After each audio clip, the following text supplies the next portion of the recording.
So today on the Philly Talk podcast, Keric Wheatfall, wide receiver out of Fresno State, must have impressed the Philadelphia Eagles because yesterday, after rookie minicamp was over, they signed him. Also, joint practices with the Miami Dolphins. Whoever CB2 gonna learn quick. This is Philly Talk with Philly Mike. Talking sixes in the bird gang, that's I like. Competition, we ain't scared, yeah, that's what we like. Win or lose, you know we showing up and we gon' fight. You see we strive for the sky every day that go by. And every single week we screaming fly, Eagles fly. This is Philly Talk with Philly Mike, yeah. This is Philly Talk with Philly Mike, yeah. What is going on, everybody? I go by Philly Mike, and this is the Philly Talk podcast, and today we got a lot to talk about, but before we do that, Eagle Nation, help your boy out and hit that like button. Subscribe if you are new, and ding that notification bell so you know when these videos drop or we go live. We'll start out with a little joint practice talk. I want to talk more into it, but the first thing that comes to my mind is Tyreek Hill and Jalen Waddle, right? Even Cedric Wilson in the slot. They got a great wide receiver group, and I'm not worried about Slay or Maddox, but whoever CB2 is going to get tested.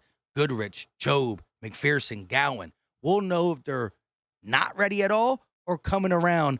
And maybe Howie's waiting to see how they perform in the practice before they go out and get a secondary piece. Now, let's get to Keric Wheatfall real quick. He has 78 catches for 1,286 yards. He averaged 16.5 a catch, 4 touchdowns in 26 games. He's about 6'1", 6'2"-ish. I saw different sites give me different height and weight, and they got him anywhere from 185 to 194. We will go over a couple plays that he had at Fresno State. Let's start with that. And then I want to show you a workout tape that is only a month old. Maybe the Eagles caught wind of it because he looks like he got some potential with just the way he moves. I'm not trying to say anything crazy because we got a long list of these guys that we're going to have to go through. But let's look at some of the things he did. 2 quick catches at Fresno State. One of my favorites, just a 50-50 ball. He goes up and gets it. So he got the speed, ball a little underthrown, and he does it. Here, he's just showing his toughness in between 2 guys. Nothing crazy, right? I can't judge him off this. Again, only 78 catches in 26 games.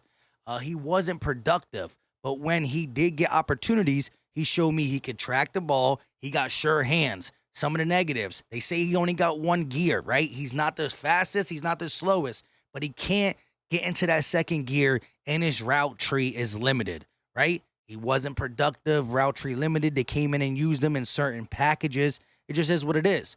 Quez Watkins had a limited route tree too when he changed quickly. But let's be honest, the Philadelphia Eagles have a stacked wide receiver core, right? We know that Devontae Smith, A.J. Brown, and Quez Watkins should be the 3. We still got Jalen Reagor, still got Zach Pascal, Greg Ward. We got UDFA and Deion Kane, still got John Hightower. We got Devin Allen, the track star, right? We got Britton Covey. Y'all definitely like him. We got all these guys. And now we just added Keric Wheatfall. It is what it is. Now, before we get off that topic, I do want to show you the workout. It's pretty intense. I like it. So it's just him running routes, Go ahead. And he doesn't drop no passes. And, of course, if he did, they probably wouldn't show it. But, it's just him getting in and out of his breaks and doing some things like that. Look, can't get mad at it. Once again, this was put out in April. So it was for people to see before the draft. The beginning of April is when this was put out. Again, Fresno State, he's not going to have a pro day.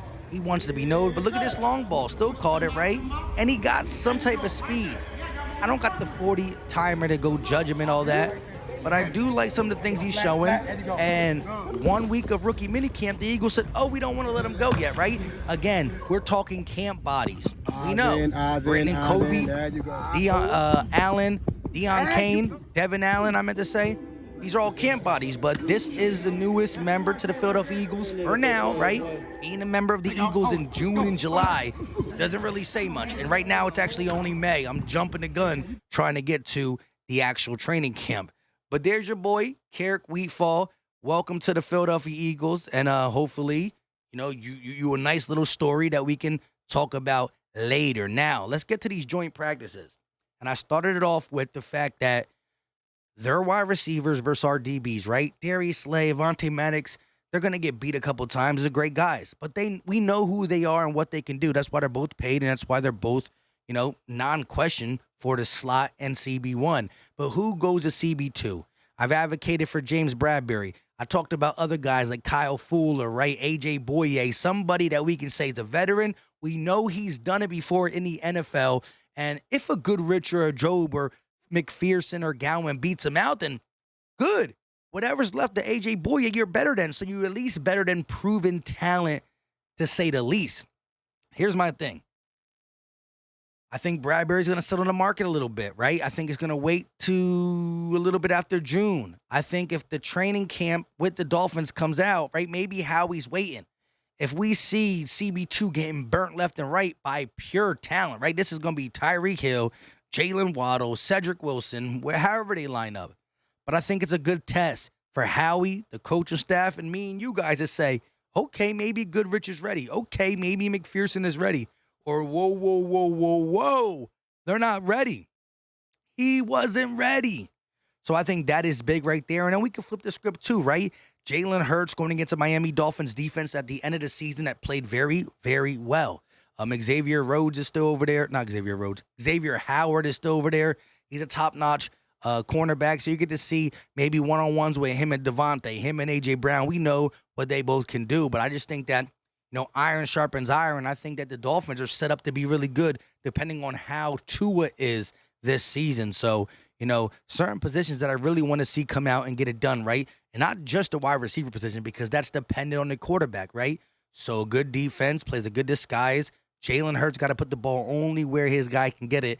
And then you can see the connection of an A.J. Brown, Hurts, Devontae Smith on some quality DBs, right? Because if Hurts is completing passes to Devontae Smith or A.J. Brown, on the likes of McPherson and Tate Gowan, right? How much do you credit? Do you say we're really good on the offensive side of the ball, or are we really bad at CB2? I think that having joint practice with other teams, and remember, the low totem pole players on the other team still want to stick it to the Philadelphia Eagles for the simple fact that we got guys who are going to get cut. They got guys who are going to get cut. And if we go ahead and one of these, if Keric Wheatfall, Mosses, one of their DBs, whether it's not the Xavier Howard, but one of their low on a totem pole DBs, well, now he going to get looked at and maybe get cut. But it's not his own teammate getting him cut. It's an Eagle and vice versa. So I always think that joint practices bring out the best in both teams. You really can't be physical, right? They take the physical part of it out of the game. And I think that worked really good. Knock on wood. But the Philadelphia Eagles were pretty darn healthy last year, first year under Nick Sirianni. And he didn't put the pads on. He didn't make us do 11 on 11s. He kept it fundamentals. He kept it 7-on-7s, and he kept the little activities in the joint practices. Now, that could be pure luck. That could be something to it. I don't know. I'm always for, doing the 11-on-11s because your body gets used to it. And, yes, it's physical and it's tiring, but your body gets used to it so you don't overdo yourself in the season. But right now, his method worked. Fundamentals, 7-on-7, joint practice. We sucked in the preseason. We went ahead and made it to the playoffs. So let me know your thoughts in the comment section when it comes to Keric Wheatfall. The whole list, again, the UDFAs goes by Deion Kane, Devin Allen, Britton Covey or Cavoy. Don't forget John Hightower as well. We got some guys on there. Add Wheatfall to it. I'm just looking for a guy who can contribute to be a depth piece if we need him. Special teams, a guy who can just be around, right? I'm not acting like, oh, is he going to take Devontae or A.J. Brown, even Quest spot? Nah, knock it off. But let me know your thoughts on training camp. Let me know your thoughts on the new wide receiver because I love hearing from you. And until next time, y'all know what time it is. We out.